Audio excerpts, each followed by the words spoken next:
What's up, everybody? Thralls here once again. I'm Necrotic Nick. I'm Jammin. And we have an album review for you. And I would say this is probably the most anticipated release of this week. And generally, I would kind of skip over this, but I heard some singles and nah, this is about to be really interesting. I just have a hunch. And I think I was right. Anyway, we are going to go over the latest offering from Avenged Sevenfold. Life is But a Dream. This comes out on the 2nd of June on Warner Brothers Records. This band formed in 1999 in Huntington Beach, California. This is their 8th full-length overall. 7-year gap between this and their last album, The Stage, which was partially due to a lawsuit they had with Warner Brothers. Apparently everything's all mended because they are back on Warner Brothers. Now, full transparency, I have only been kind of a mild fan of this band. Even when the metalcore thing was exploding, Waking the Fallen, everyone was, talking about that one. I thought it was okay. I thought it was pretty good, but for some odd reason, this band just blew the fuck up and then definitely changed around their sound later. And full transparency for me, I've never really been a fan of this band. Once again, even when metalcore was big, I heard a couple songs and they're just like, meh. The guitar playing has always been all right. Oh, yeah. When the Rev was alive, the drumming was great. Yeah. But meh. But again, I heard a couple of singles, namely the 2 lead-off singles, Nobody and We Love You. And I was like, what? Because, they were strange. But they were not nearly as strange as this entire album.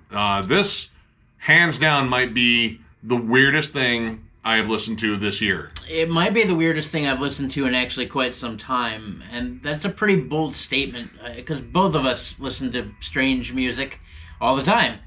And so this should be pretty easy to review. No. There's so much going on in here. Leading up to this album, I heard that they were heavily inspired by Mr. Bungle, which, all right, that's already something because Mr. Bungle's absolutely strange as hell. And if I was going to guess, maybe the first album, but I'm thinking Disco Volante, because that's probably Bungle at their weirdest, because that is what this album is. It's very, very strange. Now, I heard they did a more proggy shift on their last album. I did not really listen to it. But, prog is a word for this. Man, I really don't know on this. This is easily going to be the most challenging thing I think we've reviewed yet. Yeah, because even prog dictates that there's at least some sort of uniformed effort to be musical.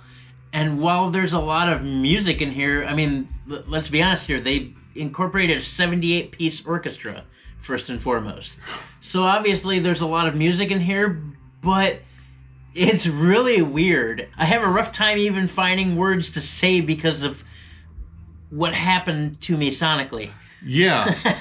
To say this album was overproduced is probably an understatement. Yeah, 78-piece orchestra, as well as getting Joe Barassi to produce this, Andy Wallace to mix it, and Bob Ludwig to master it. That is already a fucking giant stack of money there. So I'm kind of curious what the figures are in terms of how much it costs to make this album, because they have been recording this and writing this since 2018. Then the pandemic hit. They decided to kind of hit the brakes in terms of releasing it because they wanted to tour on it. And I don't know how the fuck they're going to play most of the stuff live. I really don't. I don't.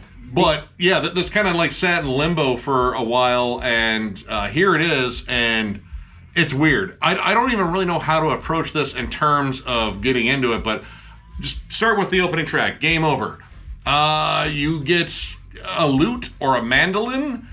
It's isolated. It's, very raw. Then you get M. Shadow sort of crooning underneath it. And then you can hear some orchestral elements behind it, like fluttering strings. And then it breaks into thrash metal. Yep. Immediately. It goes from, whatever, Beethoven fucking score to Slayer. Yeah. And the vocals, the whole take on this track, it's kind of just whimsical, very dreamy. It's like watching a kid's fairy tale movie, but it's edgy at times. Yeah, this is the fucking metal equivalent of Fantasia. It's very strange. I think part of the idea was to make a bold, ambitious album in the vein of Queen. They wanted to write Bohemian Rhapsody over and over again, just with different styles and incorporate more modern influences. And to a degree, they were kind of successful. But in other ways, man, there's just too much going on in here. The singles are vastly different from one another. Nobody is kind of just a straightforward rocker. The guitars come in and sound like someone revving up a weed whacker, and like a big sort of bass synth or guitar synth in there. Like it's very bottom heavy. And then tubas. Yeah, there's tubas in there. There are fluttering strings again. There are vocal choirs. A ripping guitar lead. Absolutely scorching. Fucking awesome guitar lead. Sinister Gates is a hell of a player. Like, yep. You know, again, I'm not like the biggest fan of this band, but he is a legit awesome guitarist and piano player, as we found out too. Yeah, and then it gets to "We Love You," a thrashy, cynicky, kind of weird thing with techno-industrial Power Man 5000 moments. Yes, I said all of that in one sentence. It's in there. Yeah, the transitions on this song are absolutely wild. Like, it opens up with, like, a galloping thrash rhythm. Brooks Wackerman does an awesome job in here, mainly because I think he had to. Otherwise, you know, he probably would lose his job on this one because, again, this is, like, an unbelievably ambitious album, and they were asking him to do a lot. But, yeah, thrashy rhythm and, you know, this stomping sort of, like, techno rhythm and lyrics about more stuff, more this, more that, and a chorus that's interesting because they do it differently every time. They incorporate a different genre every time they bring up the chorus, which is kind of creative. But some of the shifts are so weird and jagged. Like the second chorus, they kind of drop out everything except for synths. It turns into like a Tangerine Dream soundscape with M Shadows crooning over it.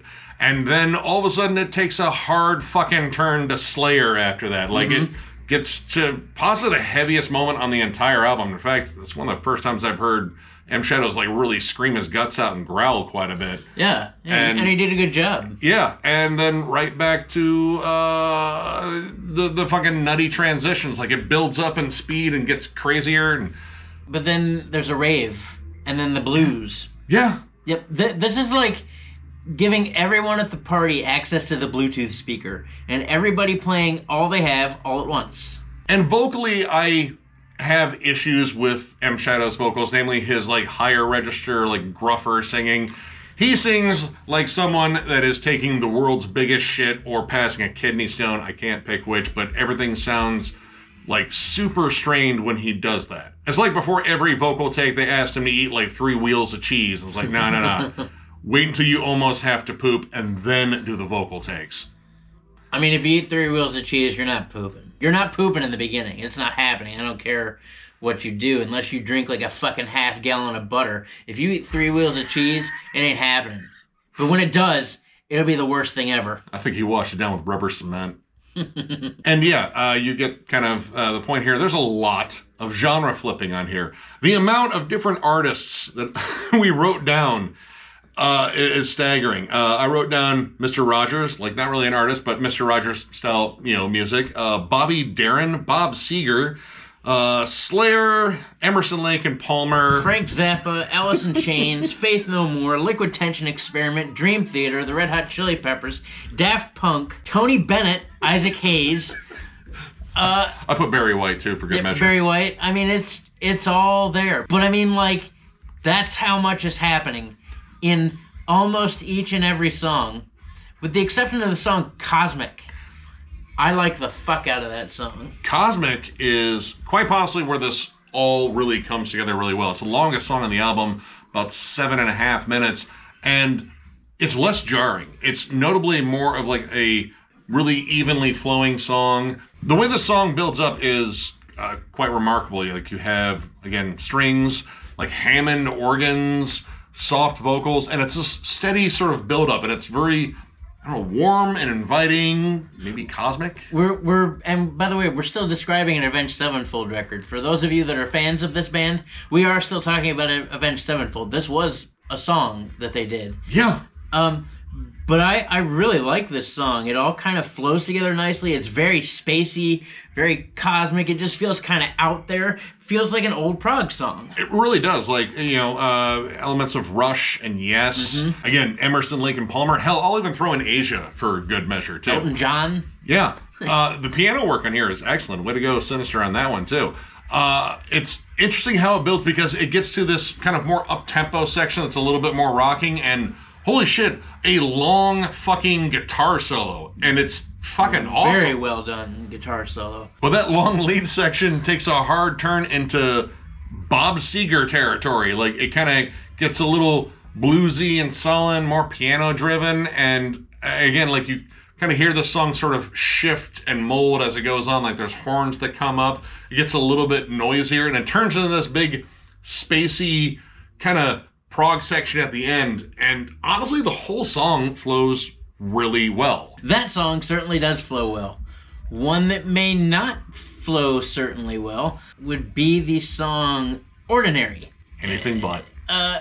Funky jam and cosmic and disco and Jammin keys and a pitch shift into nowhere. Honestly, that's the one that reminded me a lot of Daft Punk. Like Up All Night. Like, it kind of has that sort of like groovy swagger to it. But at the same time, it feels so odd and disjointed and weird. Like, there's a little bit like, like clean playing in terms of the guitars. It kind of sounds like John Frusciante. Like, there's like legit a lot of John Frusciante like style clean riffs on here. But yeah, the terrible auto tuning on the vocals really drove me nuts. But how this song transitions into the next one, simply called Death, which there's a song before Ordinary called G, so it spells God, the first letters there. Oh. God is quite insane, I guess. But towards the end of Ordinary, you have this revved up synth part. Like, it keeps getting louder. It's like someone, revving up a fucking ninja bike. But yeah, you're expecting this big, heavy song. Like, it's revving up, it's getting louder. Like, all right, this is about to be like an intense song. The song's called Death, for fuck's sake. Of course it's going to be intense. Nope, it's not. It's it reminds me a lot of Isaac Hayes and Tony Bennett. Yeah. It's straight lounge music, dude. Pure I actually really like this song. AM gold. Just like lush and swingy and like big band sort of elements. Yep. It's the entire fucking orchestra. I mean, they're getting their fucking You finally money's get worth. the massive orchestra. Like, it's. I really like this song. It has nothing to do with anything and reminds me absolutely nothing of Avenged Sevenfold. But I kind of like 70s fucking lounge Isaac Hayes soul music. I mean, Isaac Hayes fucking wrote some badass albums. Yeah. It's odd. Like, they have some moments where the guitars come in and they're accented by timpani drums, which again, if you're going to pay for a 78-piece orchestra, you have to use everything. Better use those goddamn timpani drums. I don't know if I heard a triangle on here though, so triangle guy might have been lonely. It had to be in there. You can't have a 78-piece orchestra without incorporating a triangle. I'm gonna have to go back and listen for it, but it's got to be there. It's got to be there. But it's interesting. As the song ends, it gets notably more darker and less inviting. And again, it sort of leads you into like, all right, what's the next song going to be like? Because the rule book got thrown out fucking, like within the first 3 songs on here. But yeah, the title track, you expect like the big grand closer. And it is grand in a way, but it's a giant piano sonnet. And again, Sinister Gates is a really good piano player. Yeah. Incredible piano player. It has some good melodies to it. It's very strange, but very strange is kind of the gear on here. Like, even when this album tries to like latch on to something a little bit more rocking, like I would say Beautiful Morning. Mm-hmm. Beautiful Morning kind of has, slightly more reserved sensibilities as far as songwriting. I'm not saying it's reserved really at all, but more reserved in terms of the rest of this album. This one kind of goes, straight for like an old school, like, Black Album and Alice in Chains style hook, like, big riff, big rocking, chorus. Vocal harmonies. That sort of thing. It does have some like cool ascending, like kind of more atmospheric guitars that kind of accompany the main riff. But I have issues with the needless tempo changes on here. There are some songs in here where I think if they were less busy with extra elements, that they would actually probably land a little bit more for me. Like this one, definitely because you know, if you just lay on a good 4/4 time groove on here and just kind of dry hump that riff and, you know, pepper in the symphonic stuff, you know, differently, just like not so damn much, because there's a whole bridge on here where it goes full bore orchestral and it kind of loses the song for a bit. Well, exactly what you said. Pepper it in, not lay heavy on it and pepper in your normal elements. Like, because normal things like riffs here or, you know, really jamming moments aren't the primal focus of this album, like, at all. It's more so that the riffs are peppered in amongst chaos. And sometimes the riffs absolutely get buried at times by like all the additional things going on. You ever been to a restaurant and you see someone unscrew the fucking salt and just kind of leave it there for the next fucking poor sucker to fucking dump on his food and it just all comes out? That is this album in a way. Like, you just want like a little bit of like accent, like, ooh, like a horn section here wouldn't be bad. Like, no, the full fucking orchestra. Seasoning, not an immediate fucking heart attack. As ambitious as this album is, and I would say this is the most ambitious album they've ever written, flat out, I think it is too much in a lot of regards. Like, I feel like they just try to shoehorn in extra elements just for the fuck of it sometimes. Easier, which also features some weird auto-tuned Daft Punk moments too. A little bit more of a rocker again, but in the bridge, all of a sudden we're hearing like noises from an old Galaga arcade machine from 1982. There's a lot of just extra shit that is on here. And often it kind of gets in the way of just kind of rocking out because, I mean, all right, that's sort of their gear. Like, Avenged Sevenfold, I would never associate with being a more progressive act. Like, I know I didn't listen to the last one. Apparently it was a little bit more proggy. But they're good at kind of doing their blend of thrash metal, heavy metal, and metalcore. And, you know, it's okay. I'm not, like, the biggest fan of it. But that is the demographic they've been appealing to for years. And this is so wildly different that I don't know what the fans are going to do. I don't either. I have no idea whether or not they're going to be entertained or completely alienated, because I said it before and I'll say it again. If you are an Avenged Sevenfold fan, there's not much to latch on to in here that you're used to. If you're just coming into this band, this isn't it either. Yeah, like legit, it doesn't matter who you are, we're all going in fucking fresh on this one because this is wildly different. And, I mean, there's part of me that says that this borders on brilliance. And it really does, like, you know, ambition, it doesn't border on, it is ambitious. That is one thing that is absolutely true about this. But brilliant, I mean, again, taste is subjective, but I feel like this is way too cluttered to really get a hold on. But it's so scattershot. It's all over the place at all times.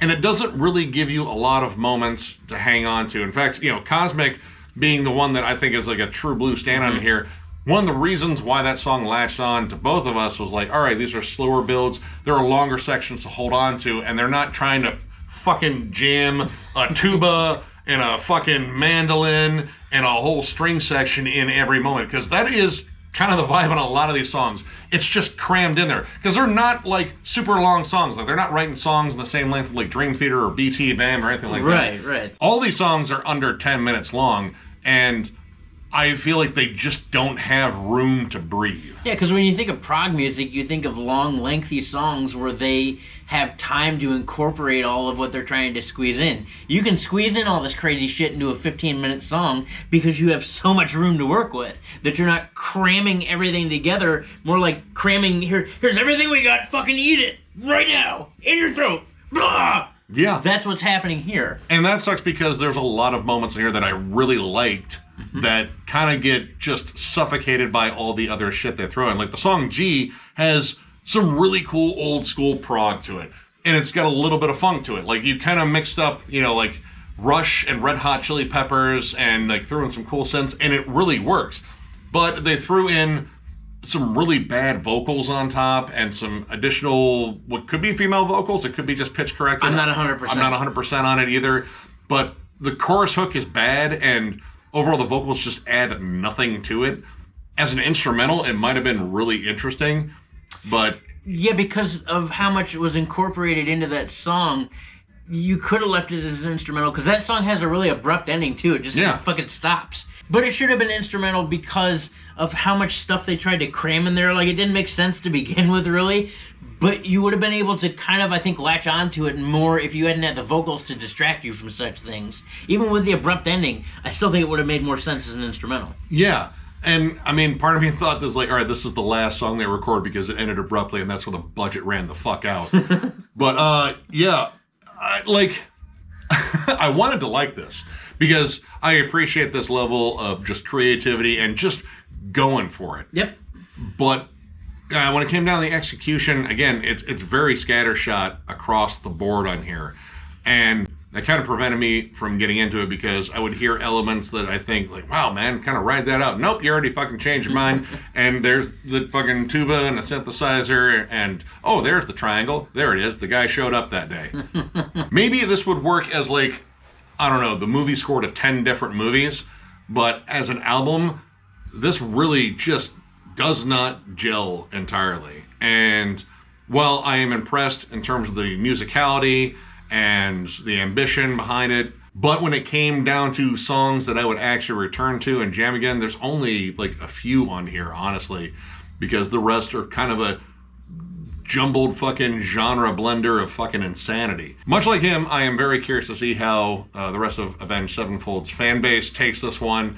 We're kind of on the outside looking in, and we're weirded out. So I can only imagine. And we listen to crazy shit all the time, and like, even though my brain doesn't get it, a piece of my brain gets it. Like, okay, I see what you're kind of trying to do, but I don't know if everyone's going to be able to take a look at that and go, hey, that's kind of clever. Yeah. You know, like, more so I think people are going to be like, what the fuck? Yeah, like, legit, like, I almost would like to be a fly on the wall in that studio when they were mapping out the songs on the board and just watching the, producers and mixers go, man, these are billable hours. These are so fucking billable. Oh my God, the record label is going to fucking hate them. I'm glad they're on a major label because no one else is paying for this. Oh my God. But overall, I'm going to go with a 2.5. Honestly, there is a lot of stuff in here I am impressed with in terms of like the musicality and some very strange songwriting, and it's all really crazy. And again, I can't understate the fact that this is a very ambitious effort, and I can't entirely knock M. Shadow's vocals for the most part. Honestly, he did a pretty decent job in here, but it's too much. Like, it's so too much that there's almost nothing to fucking hold on to. I think they let their ambition outweigh, the actual application of, like, creating these songs to be memorable. They are memorable in the sense that you're like, what the fuck happened to me? Like, this whole album runs like a bad LSD trip. But, you generally kind of wake up from those like, well, I don't remember what happened. I'm going to have my friends fill me in as to why I'm covered in magic marker and finger paints. This is the very definition of a bloated, overproduced album. But in terms of bloated, overproduced albums that I've listened to, this one at least has some sort of weird charm to it.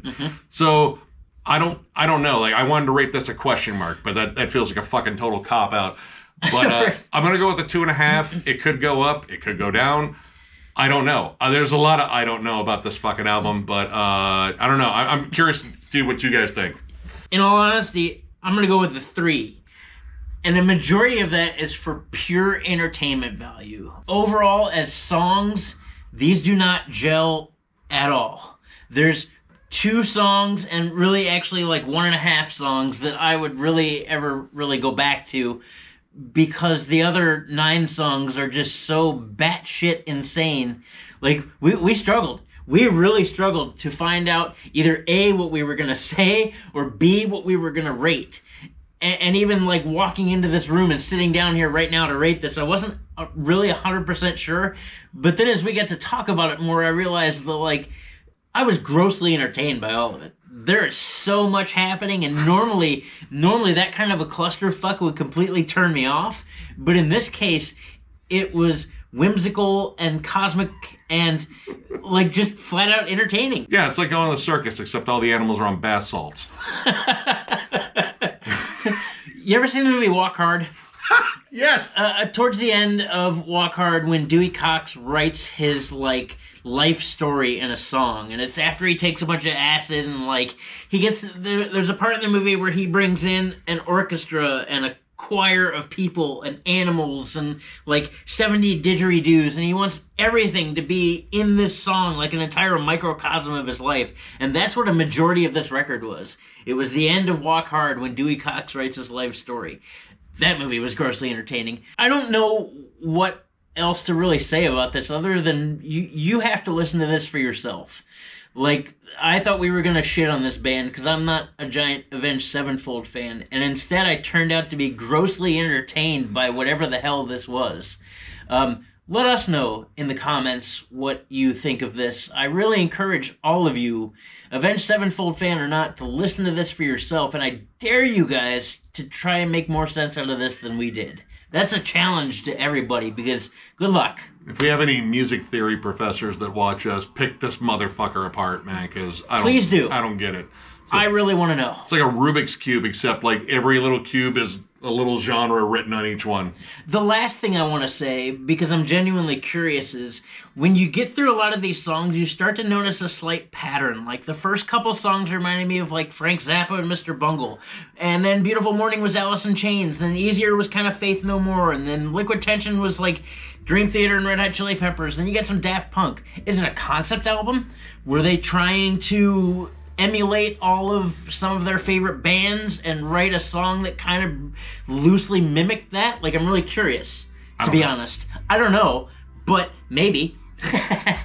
Who knows, man? There are no fucking rules on this album. Anyway, if you enjoyed this video, give it a thumbs up, and if you're new to the channel, subscribe, because we do stuff like this all the time. We are also on Patreon. If you'd like to help us out there, there's a link down below to thrallsmetal.com. Our Patreon link is there, as well as our store, which we will be loading up on stuff. We actually have some cool designs that we will eventually unveil. We will definitely keep you posted on that. And, of course, we also have a giveaway going on for when we hit 15K. We are less than 300 away from that, by the way. We're almost close to 200. I checked this afternoon. Yeah. We were about 250 shy, so yeah.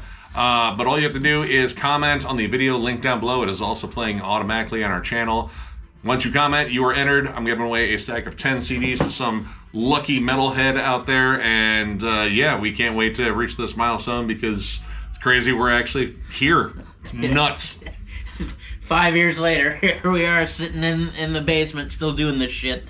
But it gets more entertaining all the time. Thank you guys so much, all of you, for continuing to show this channel love for some reason. We feel like you could be doing better, but we're really glad you don't. Thank you for sticking with us. We appreciate Slum it with us, man. Yep. It's great down here. Straight slumming, motherfucker. That put that in. was awkward. Just about as awkward as this Avenged Sevenfold album. So. Hell yeah. Yeah. But anyway, thank you all once again, and we will catch you later.